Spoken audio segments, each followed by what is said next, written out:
ആയിഷ മുസ്ലിം വനിതകളുടെ സ്വാതന്ത്ര്യ സമരം ചരിത്ര പഠനത്തിന് വിധേയമാക്കുമ്പോൾ ഏതൊരു ചരിത്രകാരൻ്റെയും മനസ്സിൽ ആദ്യം ഇടം പിടിക്കുക ആയിഷയായിരിക്കും. ഒരുപക്ഷെ കൊളോണിയൽ അധിനിവേശത്തിൻ്റെ ആദ്യ രക്തസാക്ഷിയായിരിക്കും ആയിഷ. ഇന്ത്യയിലെ പോർച്ചുഗീസ് അധിനിവേശ വിരുദ്ധ സമരത്തിൻ്റെ ഉജ്ജ്വല പ്രതീകമായി നമ്മുടെ ചരിത്രരേഖകളിൽ ഇടം പിടിക്കേണ്ട ഒരു ചരിത്ര വനിതയാണ് ആയിഷ. 1498 പോർച്ചുഗീസുകാരനായ വാസ്കോഡഗാമയും സംഘവും കോഴിക്കോടിനടുത്ത കാപ്പാട് കപ്പലിറങ്ങിയതോടെയാണ് ഇന്ത്യയിൽ പോർച്ചുഗീസ് അധിനിവേശത്തിന് തുടക്കം കുറിക്കുന്നത്.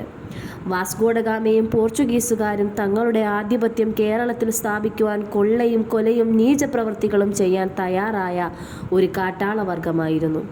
മുസ്ലിംകളെയായിരുന്നു അവർ പ്രധാനമായും ഉന്നം വെച്ചിരുന്നത്. ഒരു കാരണവുമില്ലാതെ മുസ്ലിങ്ങളെ അവർ മർദ്ദനത്തിന് വിധേയരാക്കി. ഹജ്ജ് തീർത്ഥാടകരുടെ കപ്പൽ യാത്രാമധ്യേ കൊള്ള ചെയ്ത് യാത്രക്കാരെ കൊലപ്പെടുത്തി കടലിലേക്ക് എറിയുക, പരിശുദ്ധ ഖുർആൻ ചവിട്ടിത്തേക്കുക, ആരാധനാലയങ്ങൾ അശുദ്ധമാക്കുക തുടങ്ങിയ പ്രവർത്തനങ്ങളിൽ പോർച്ചുഗീസുകാർ ഏർപ്പെട്ടിരുന്നതായി ചരിത്ര ഗ്രന്ഥങ്ങളിൽ കാണാം. കേരളത്തിൽ ആധിപത്യമുറപ്പിച്ച പോർച്ചുഗീസ് പട്ടാളം രാത്രിയായാൽ മദ്യത്തിൻ്റെ ലഹരിയിൽ കടൽ തീരത്തിലൂടെ ഉലാത്തുക പതിവായിരുന്നു. ഒരു ദിവസം രാത്രി റോന്തു ചുറ്റുന്ന പട്ടാളം ആയിഷ എന്ന ഒരു മുസ്ലിം തരുണീരത്നത്തെ കണ്ടുമുട്ടി.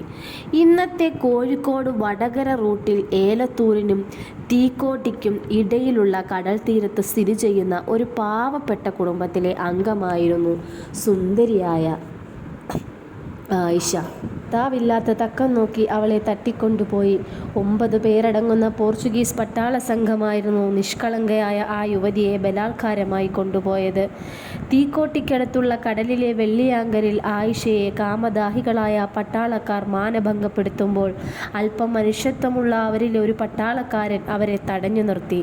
എന്നാൽ കാമദാഹികളായ അവർ സഹപ്രവർത്തകന്റെ വാക്കുകൾ ചെവിക്കൊള്ളാൻ തയ്യാറായില്ല. തങ്ങളെ എതിർത്തതിന് അദ്ദേഹത്തെ വെള്ളിയാങ്കലിൻ്റെ പാറയിൽ ചങ്ങലയിൽ ബന്ധിക്കുകയായിരുന്നു കശ്മലന്മാരായ ആ മനുഷ്യമൃഗങ്ങൾ ചെയ്തത്. തങ്ങളുടെ ലൈംഗികദാഹം ശമിച്ചതിനു ശേഷം പോർച്ചുഗീസ് പട്ടാളം അവളെ കൊന്ന് മൃതശരീരം വെട്ടിനുറുക്കി അറബിക്കടലിൻ്റെ തിരമാലകളിലേക്ക് വലിച്ചെറിഞ്ഞു.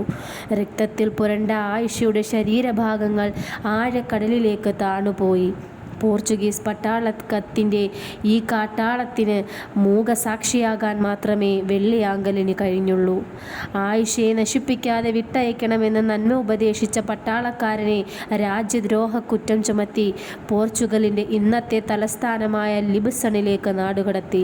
തുടർന്ന് പോർച്ചുഗൽ ഭരണത്തമ്പുരാക്കന്മാർ ആ മനുഷ്യസ്നേഹിയായ പട്ടാളക്കാരനെ ജീവപര്യന്തം തടവിന് ശിക്ഷിച്ചു. പക്ഷേ പോർച്ചുഗൽ തടവറ അദ്ദേഹത്തിനെ വിഷമിപ്പിച്ചില്ല. മറിച്ച് ഒരു ഉൾക്കിടിലത്തോടെ എപ്പോഴും അദ്ദേഹം ഓർത്തത് ആയിഷ എന്ന പെൺകുട്ടിയെയും അവളെ തൻ്റെ സഹപ്രവർത്തകർ നശിപ്പിച്ചു കൊന്നതിനു ശേഷം കടലിലേക്കെറിഞ്ഞ സംഭവവുമായിരുന്നു. കാരാഗ്രഹത്തിൽ കഴിയുമ്പോഴും ആയിഷയുടെ ദീനരോധനം വെള്ളിയാങ്കലിൽ കണ്ട അവളുടെ മുഖവും അദ്ദേഹത്തിൻ്റെ മനസ്സിൽ നിറഞ്ഞു നിന്നു. തുടർന്ന് അസഹനീയമായ വേദനയിൽ ആ പട്ടാളക്കാരൻ്റെ ദുഃഖം ഒരു കവിതയായി രൂപാന്തരം പ്രാപിച്ചു. അതാണ് ആയിഷ.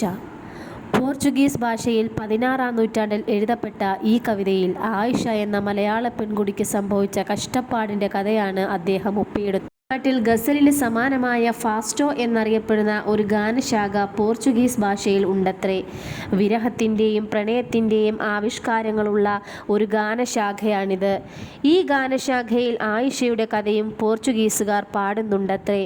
16-ാം നൂറ്റാണ്ടിൽ വിരചിതമായ ഈ ദുരന്തകാവ്യം ഇന്നും പോർച്ചുഗീസ് സാഹിത്യത്തിൽ മാസ്റ്റർ പീസായി സ്ഥാനം പിടിക്കുന്നു.